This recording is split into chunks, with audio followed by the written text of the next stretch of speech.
आणि आता आपण थेट जातोय पुण्यामध्ये वंचित बहुजन आघाडीचा मोर्चा सुरू आहे। तर पुण्यामध्ये एसआरए विरोधात वंचितनं आंदोलन पुकारलेलं आहे। या आंदोलनाला मोठ्या संख्येने नागरिक जमा झाल्याचं आपण पाहतोय।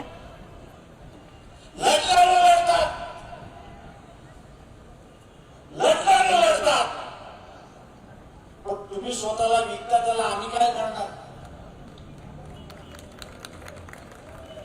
तुम्ही स्वतःलाच विकताय। आज मग मोर्चे काढा, आंदोलन करा। कशासाठी? का आमचं झोपडं तोडलं? कशासाठी? का आम्हाला अपात्र केलं? कशासाठी? तर गुंडांनी ही स्कीम ताब्यामध्ये घेतली। त्याला जबाबदार कोण? त्या अधिकारी की तुम्ही? त्याला जबाबदार कोण? निवडणुकीमध्ये भेटत नाही पूर्ण जावं एकदम कोपऱ्याला तुम्हाला बरोबर